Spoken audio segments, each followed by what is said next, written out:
ficar de pé um momento. Nós faremos a leitura do Evangelho segundo Lucas, capítulo 3, versos 1 a 6.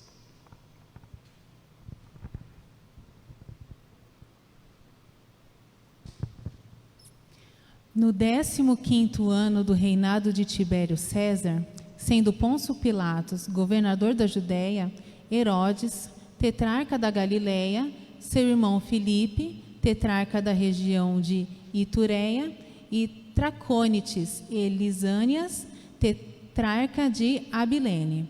Sendo sumos sacerdotes Anás e Caifás, veio a palavra de Deus a João, filho de Zacarias, no deserto. Ele percorreu toda a circunvizinhança do Jordão, pregando o batismo de arrependimento para a remissão de pecados, conforme está escrito no livro das palavras do profeta Isaías: voz do que clama no deserto, preparai o caminho do Senhor, endireitai as suas veredas. Todo vale será aterrado, e nivelados todos os montes e outeiros. Os caminhos tortuosos serão retificados, e os escabrosos aplanados, e toda a carne verá a salvação de Deus. Amém.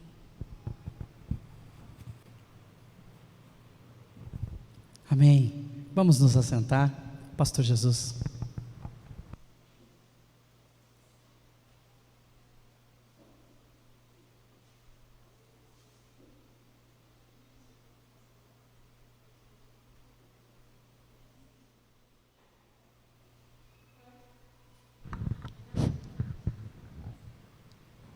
Meus irmãos queridos, Deus abençoe a todos vocês e também a todas as famílias e lugares que vocês representam.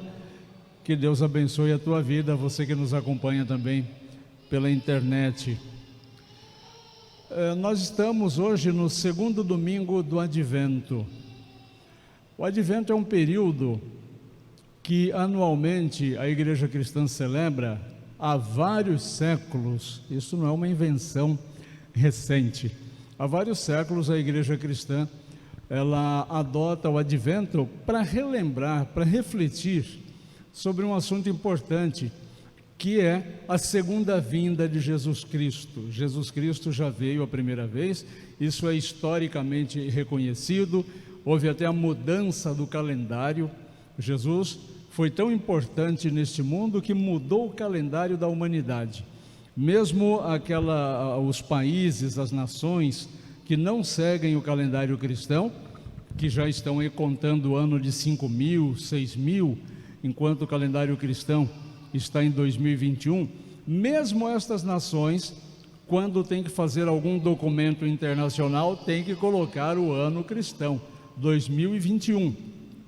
E nós então celebramos, nestas 4 semanas que antecedem o Natal, um momento para refletir sobre a vinda de Jesus Cristo. Esse assunto é tão importante que o evangelista Lucas, conforme a Bianca leu aqui para a gente, é tão importante que já no começo do Evangelho, ele é colocado para que nós possamos pensar nesta perspectiva, a urgência da pregação da palavra de Deus, a urgência de nós refletirmos sobre o nosso estado espiritual. O evangelista Lucas coloca João no deserto, e o texto é bem enfático quando diz: João estava no deserto quando começou a pregar. Deserto é um lugar que tem pouca gente, né? Não é um lugar em que se habita um grande número de pessoas, havia poucas pessoas lá. Mas João Batista estava lá, João estava lá. O deserto na Bíblia, ele sempre aparece como um lugar de retiro, um lugar de reflexão, um lugar de afastamento para nós nos encontrarmos com os nossos próprios pensamentos, porque nós nos afastamos de todo ruído, de todo barulho, de todas as vozes que ecoam nos nossos ouvidos, e aí temos uma oportunidade muito interessante de meditarmos. João se afastou para o deserto, Jesus se afastou para o deserto antes de começarem efetivamente seu ministério. E veja que João começa o seu ministério de uma forma singela, de uma forma muito leal. Observe que João, diferente de muitos pregadores hoje em dia, João não teve esse pensamento de que, eu preciso ser original, eu preciso ter uma palavra diferente para convencer as pessoas, eu preciso ter uma mensagem que esteja adequada ao tempo das pessoas, eu preciso falar aquilo que agrade os corações das pessoas. Não, vamos prestar atenção que João Batista vai pegar emprestado uma fala do profeta Isaías, escrito alguns séculos antes. Portanto, o João Batista foi buscar nas Escrituras o conteúdo daquilo que ele teria que falar para as pessoas, e ele repete isso, o evangelista Lucas repete isso, que João estava ali fazendo cumprir a profecia do profeta Isaías, que diz: voz do que clama no deserto, endireitai os caminhos do Senhor. João tem na sua mensagem uma certa emergência. É preciso que as pessoas se arrependam, porque é chegado o reino de Deus. Logo em seguida, aparece Jesus Cristo anunciado pelo João, que estava no deserto. Jesus aparece e, mais uma vez, Jesus não inventa nada. Jesus não coloca nada mirabolante, Jesus não coloca nada de situação novidadeira para agradar as pessoas, não. Jesus começa o seu ministério, o primeiro sermão que Jesus prega, que se tem notícia, é exatamente igual ao de João Batista. A primeira pregação de Jesus, Jesus disse assim: arrependei-vos e crede no Evangelho, porque é chegado o reino de Deus. Isaías, João Batista, Jesus, 3 pessoas distintas a serviço do mesmo Deus, com a mesma mensagem: arrependei-vos, arrependei-vos. A expressão grega utilizada para esse arrependei-vos traz uma conotação de mudança de mentalidade. Esse arrependei-vos que está na Escritura é absolutamente diferente de remorso, não tem nada a ver com remorso. Remorso é aquela coisinha que invadiu o coração do Judas, que traiu Jesus, depois ficou com remorso e foi lá e fez o que fez, tirou a própria vida. O remorso, ele conduz a pessoa a situações muito complicadas, muito desagradáveis. Esse é o remorso, o peso pelo reconhecimento de uma culpa que a pessoa entende irreparável, e aí ela precisa se punir mediante a dor do remorso. O arrependimento é diferente, ou seja, a mudança de mentalidade da palavra grega utilizada aqui no Novo Testamento, que é o metanoia, é a mudança de mentalidade. O arrependimento, ele leva à conversão, e a conversão é mudança de atitude, é mudança de atitude, de mentalidade. O arrependimento, a conversão é mudança de caminho até nas leis de trânsito. Quem dirige sabe disso muito bem, está dirigindo, vê a placa lá na frente, conversão à direita. A pessoa sabe que convergindo à direita, ela sai do caminho onde ela está para tomar um outro caminho. Isso é arrependimento. Arrependimento é aquilo que o apóstolo Pedro sentiu depois que negou Jesus pela 3ª vez. Judas sentiu remorso, Pedro sentiu arrependimento. Judas se matou, Pedro mudou de mentalidade, mudou de caminho e assumiu uma nova postura. E aí nós vemos depois o ministério profícuo que foi a vida do grande Pedro. Mas eu disse também que João estava no deserto. Qual a necessidade de se afastar para o deserto? Como eu já iniciei dizendo, o deserto nos leva a refletir, o deserto nos leva a pensar sobre as coisas, e de vez em quando, nós precisamos nos retirar para o nosso deserto. Não necessariamente você precisa viajar para o Saara. Você pode ter esse momento de quietude, este momento de contemplação no seu carro, enquanto você dirige, no seu quarto, no momento em que você vai fazer o seu repouso, no momento em que você vai descansar, naquele momento em que você senta numa sombra para descansar depois de uma refeição. Todos os momentos em que você se encontra consigo mesmo, é importante para você pensar e refletir. Mas não pensar e refletir por coisas limitadas que são as coisas do nosso tempo. Pensar sobre as coisas que vão acontecer, dentre as quais a principal é a chegada do Senhor Jesus Cristo, o encontro com o Senhor Jesus Cristo. Na verdade, nem o próprio Senhor Jesus sabe exatamente quando vai ser esse dia em que Ele retornará triunfantemente e nós todos o veremos. Nem os anjos tampouco sabem, e os seres humanos menos ainda. Mas há uma coisa que é verdade irrefutável: se nós não nos encontrarmos com Jesus quando Ele vier nas nuvens, nós o encontraremos quando deixarmos esta vida, ou quando morrermos, e isso vai ser daqui a pouquinho, ou quando Ele voltar, mas este encontro será inevitável. Então a questão passa a ser: como é que eu estarei na presença de Jesus? Que tipo de vida eu vou apresentar para Jesus? Lembrando que é absolutamente diferente dos filmes que a gente assiste no cinema, na TV, na frente de Jesus não haverá espaço para argumentação. Não haverá espaço para argumentação.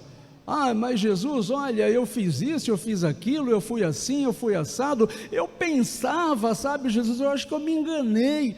Não vai ter tempo para isso. Nós só vamos ouvir uma sentença definitiva, uma sentença que nós alcançamos aqui em vida, que vai ser proferida simplesmente nesse encontro diante de Jesus. O encontro que vai chegar muito rapidamente, o encontro que já chegou para muitos conhecidos nossos. Daqui a pouco nós vamos ter a celebração da Santa Ceia. Como eu gostaria que alguns irmãos que não podem mais estar aqui estivessem. E não podem mais estar aqui não é por opção, porque já deixaram essa vida. Eu, por exemplo, eu já penso que eu tenho muito mais passado do que futuro. Hipoteticamente, minha netinha Elis, que fez 1 aninho agora dia 30 de novembro, ela tem muito mais futuro do que passado, porque ela só viveu 1 aninho. E mesmo assim, quem é que pode garantir ou prever qual será o tempo exato da sua vida? Quantas pessoas deixam esta vida prematuramente? Quantas com mais dias de vida? Mas todas vamos deixar. Eu sempre brinco com vocês dizendo o seguinte: ninguém aqui tem um amiguinho, uma amiguinha de 150 anos de idade. Ninguém. Porque com bem menos que isso as pessoas partem. E aí, como é que nós vamos nos encontrar diante de Jesus? Porque haverá um momento decisivo em que todas as pessoas, como diz o último versículo lido pela Bianca hoje neste Evangelho, haverá um momento em que todas as pessoas verão a salvação. Elas verão. Isso é o que está escrito, isso é o que está afirmado no Evangelho. Toda a carne verá a salvação de Deus. Mas veja, preste atenção, a palavra, o Evangelho diz somente isso, não diz mais que isso. Diz que toda a carne verá a salvação. Não diz que toda a carne passará pela salvação. Não diz que toda a carne receberá a salvação, mas toda a carne verá a salvação. E eu posso citar aqui já de imediato um exemplo muito conhecido por todos: os 2 criminosos ladeando Jesus na cruz. Ambos viram a salvação pregada ali no meio. Jesus estava lá, os 2 viram a salvação, mas os 2 ouviram a salvação? Os 2 deram ouvido àquilo que a salvação propunha? 50% somente das pessoas que estavam ali naquela cruz, que foi um dos criminosos, haviam 2, portanto 50%, metade das pessoas que estavam ali ouviu a mensagem de Jesus, se arrependeram, ou seja, mudou de mentalidade, subiu a cruz criminoso e partiu da cruz justificado, partiu da cruz com a salvação, recebendo a promessa de Jesus: ainda hoje você estará comigo no paraíso, ainda hoje você estará comigo no paraíso. O outro moço que estava ali perto também, crucificado, viu a salvação que era Jesus, mas deu ouvido as palavras de salvação? Não, zombou de Deus. Ah, se Deus existisse, não permitiria isso ou aquilo, você é Deus, então desce da cruz, salva você e salva a nós também. Num pensamento absolutamente egoísta. Naquela cruz, um dos criminosos ouviu a voz de Jesus no seu deserto, no seu momento de reflexão, e naquele exato momento teve um arrependimento, teve uma mudança de mentalidade e clamou por Jesus: Senhor, lembra de mim quando entrares no teu reino. Isso é uma mudança de mentalidade. Lembra de mim quando entrares no teu reino. E o outro não teve essa mesma mudança de mentalidade. É importantíssimo que nós tenhamos constantemente uma mudança de mentalidade. A metanoia é comparada à dor de parto. E por que ela é comparada à dor de parto? Eu passei por isso. Para nós mudarmos a mentalidade, para nós mudarmos um padrão mental sob o qual nós crescemos, sob o qual nós fomos ensinados, é terrivelmente complicado, é muito difícil. Provoca-se na consciência e na alma uma dor que pode ser equiparada à dor de parto. Para nós abandonarmos um estado que nós entendemos como verdade e abraçar um outro conceito de verdade é muito complicado. Por isso que essa palavra arrependimento, ela é colocada como mudança de mentalidade, tão necessário. Conta-se que uma pessoa estava à beira da estrada e observou que ali ia passando um homem puxando uma carrocinha, e na carroça o homem transportava pedras e melancia. Na metade da carroça ele colocava melancia, na outra metade da carroça, para equilibrar o peso, ele carregava pedra. E aí a pessoa que observava disse para ele: olha, posso dar uma sugestão? Por que você não carrega pedra nos dois, você carrega melancia nos dois lados da carroça? Você vai equilibrar o peso do mesmo jeito e vai carregar muito mais melancia. O teu trabalho vai ser muito mais efetivo, muito mais eficiente. O homem deu uma olhadinha assim, meio desgostosa, e seguiu viagem. No outro dia, passou lá no mesmo horário, e o carrinho estava lá, metade com pedra, metade com melancia. Então, o homem que havia dado a sugestão perguntou para ele: você não ouviu a sugestão que eu te dei? Ouvi. Então, por que você não equilibrou a melancia, o carrinho carregando melancia dos dois lados? O homem, já nervoso, o homem da carrocinha, respondeu: olha, o meu bisavô carregou melancia desse jeito, o meu avô carregou melancia desse jeito, o meu pai carregou melancia desse jeito, e eu vou morrer carregando melancia desse jeito. Então, se não houver uma mudança de mentalidade, não há novidade de vida. Por que João estava no deserto, um lugar em que havia tão poucas pessoas? Por que Jesus foi para o deserto, um lugar em que havia tão poucas pessoas? Porque nós precisamos nos afastar de vozes dissonantes. Nós precisamos nos afastar de vozes que nos fazem mal, de vozes que nos levam para baixo, de vozes que nos fazem andar para trás, de vozes que serão corresponsáveis por eu não alcançar o céu tão almejado.